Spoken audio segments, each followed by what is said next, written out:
Welcome back to Fawkes News. We started this YouTube channel a week ago, and then I went on a cruise, a 9-day vacation. It's been a long time. My social battery is drained, but my podcast battery is up and going. If you like more of my content, my original podcast, it's still up. We still go. We still record 5 days a week over at Failure to Stop.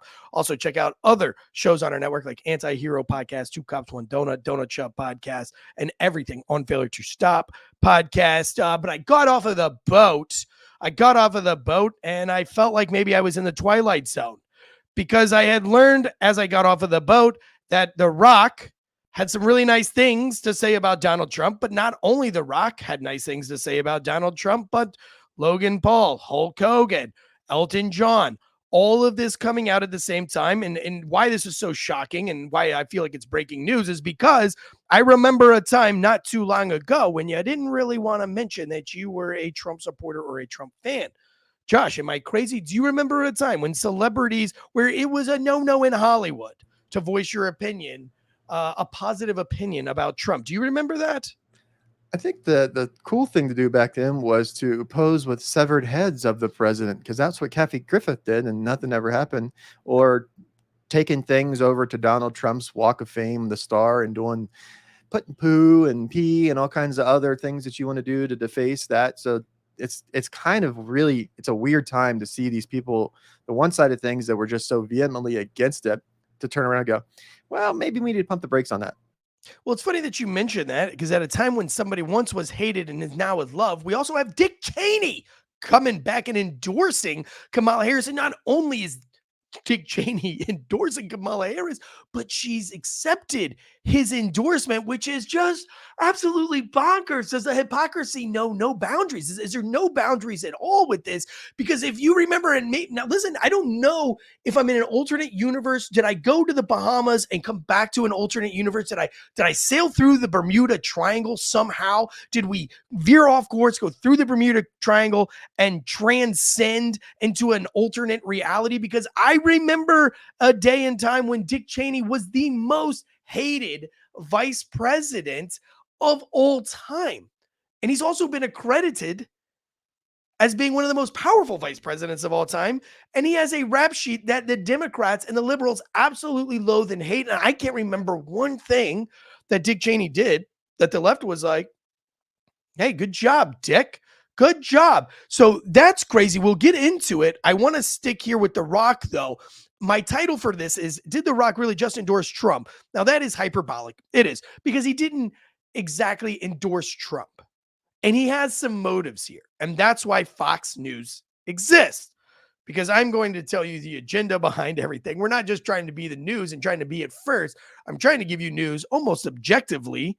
And kind of, we're not owned by anybody. So we can do whatever we want. That's why I created this channel, Fox News. So I can say whatever I want without any, I wanted to take a stab at real journalism here and give you guys the totality of it. So no, he did not endorse Trump, but something did happen.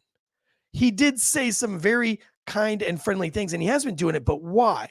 And there is a why. And why, I don't want to spoil it, but you can almost imagine what rules, what is most people's why, Josh? Because it's going to cost the bottom line. Oh, money, money, money. Money rules everything around me. That was a quote from Ben Franklin, I believe. So if you remember, about 8 months ago, 9 months ago, I can't remember when, but The Rock went on a sports show. I'll play that clip for you. And this is what he said in regards to his endorsement of Joe Biden. Here we go. You made that endorsement in 2020. Are you happy with the state of America? Am I happy with the state of America right now? Well, that answer is no. Do I believe we're going to get better? I believe in that. I'm an optimistic guy, and I believe we can get better. The endorsement that I made years ago with Biden was one I thought was the best decision for me at that time. And I thought back then, when we talk about, hey, I'm in this position where I have some influence, and it's my job then. I felt like that then. It's my job now to exercise my influence and share with this is who I'm going to endorse. Am I going to do that again this year? That answer is no. The answer is no. Now, I think it's also important to note that in between this time and today, he also went on the Joe Rogan show and mentioned that a political party, he didn't say which one, had pulled him aside and actually asked him to run for president. If you listen to that episode, it was a really good episode. And he also talked about the numbers that they presented him. This is what he said last night to Patrick Bet Davis on Valuetainment. Let's take a listen here. I used to go watch you wrestle all the time. Madison Square Garden. It was great. First time I saw him, I said, let me see the eyebrows. Got it, there it is.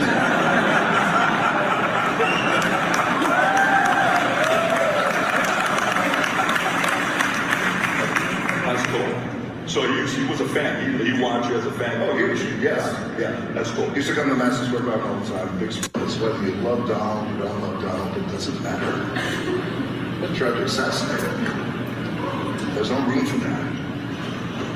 And yes,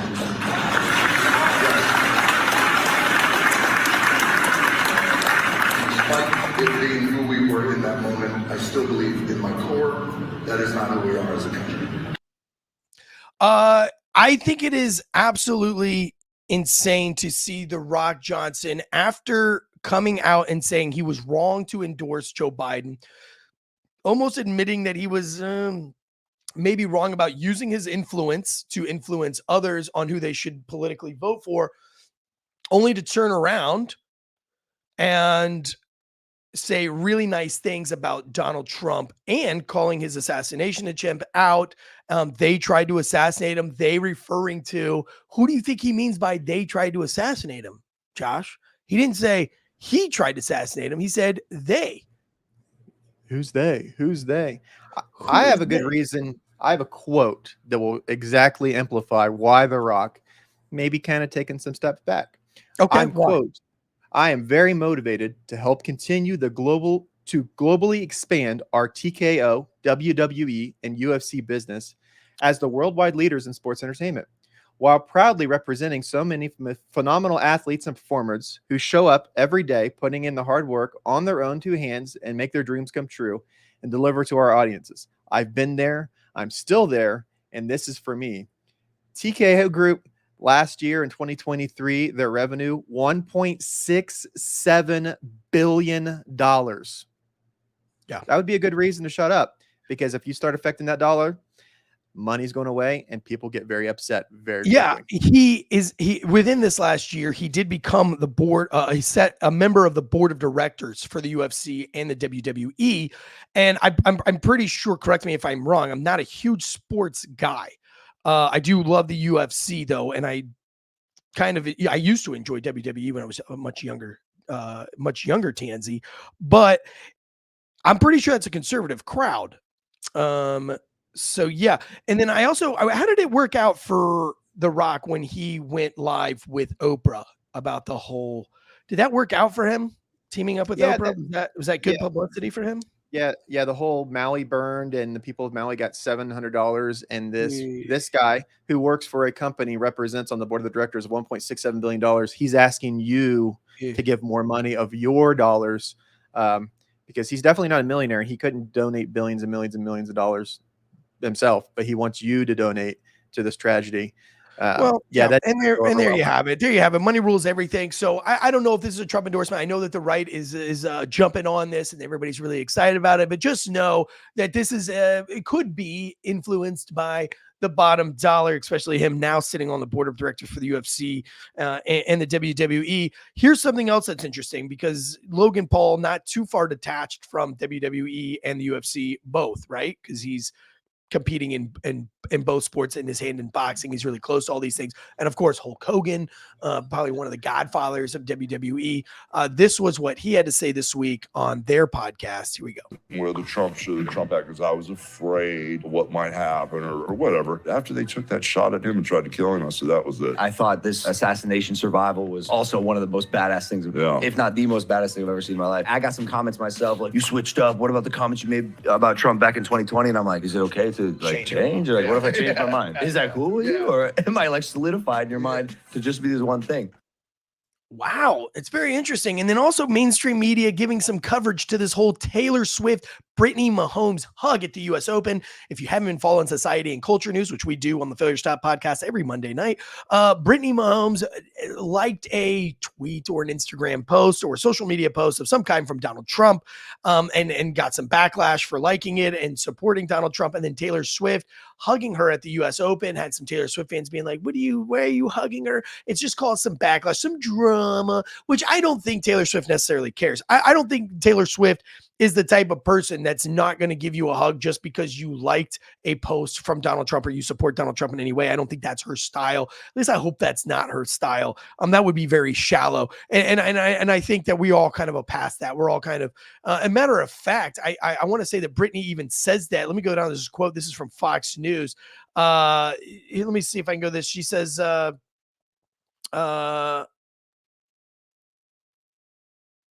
let's see.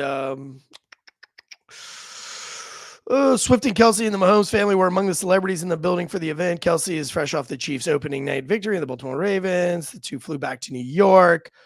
Should have had this up for you guys sooner, and I apologize. I'm not going to keep scrolling and waste you guys' time. You can go over to Fox News and see what she had to say. There's a quote on there that she's basically saying that if you're that kind of a shallow, then you're probably stemming from some kind of childhood trauma that you need to just get over. You know, if you hate somebody because of who they voted for or a social media like or comment that they've done someone's post. And I 100% agree with her, but you can go and do further research on that. One last nice thing that somebody said about Donald Trump this week. Again, this is all the reason why this is breaking news to me is because I got off of this cruise ship and I was not expecting any of this. Here's Elton John this week. Let me play this clip for you. Donald Trump's. How did it feel when he took the lyrics to Rocket Man and he used it as a nickname for Kim Jong-un? I laughed. I thought it was brilliant. I just thought, good on you, Donald. I'm the Rocket Man, yeah. Donald's always been a fan of mine and he's been to my concerts many, many times.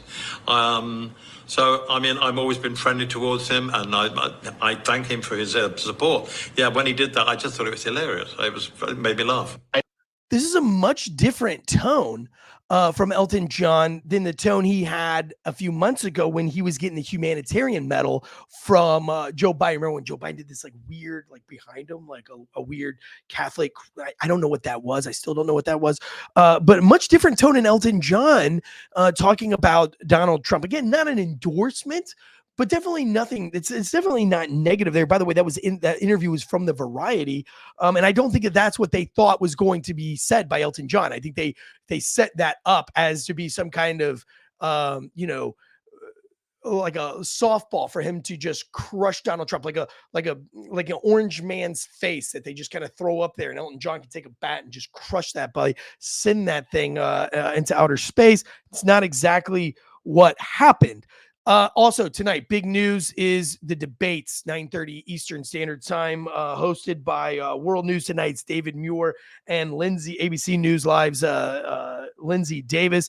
Now, this is a pretty interesting debate tonight because the rules, which were set by Joe Biden and the left, now do not benefit Kamala Harris. Last minute, she tried to change the rules. Donald's like, no, we already agreed to the rules. These are rules that you guys put in place. Why did she not agree with those rules? Well, I'll come back. I'll do a whole nother episode on that to get you guys ready for tonight's debate. So you guys can look forward to that. This evening, I will be doing a pre-debate show right here, giving you everything you need to know. Again, this is the Fox News Network.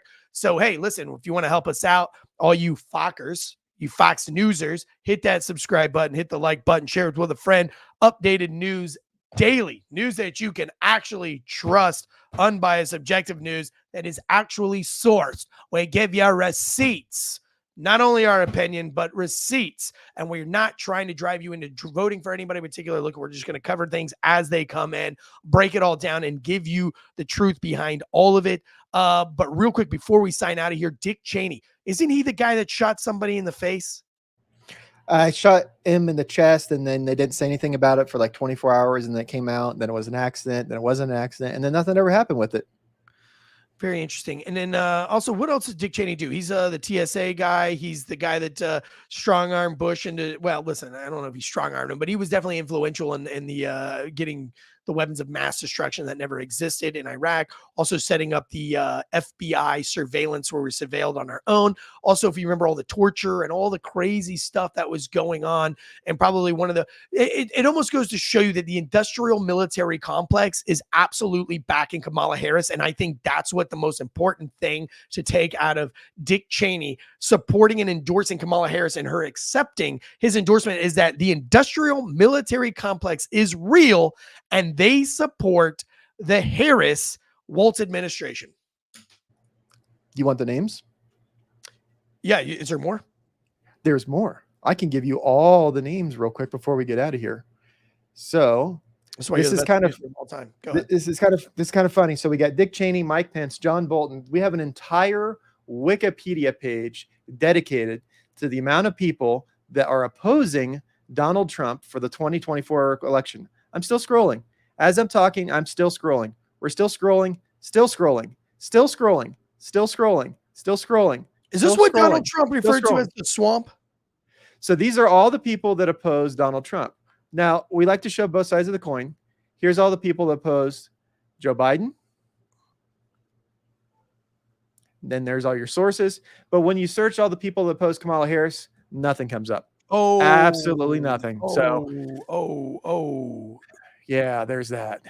Yeah. All right. We'll be back with a little debate show update. Again, hit that like and subscribe button. Share this out with your friends. From myself and Dead Leg Media and all you Fawkers out there. Knowing is half the battle. Ben Franklin, 1643.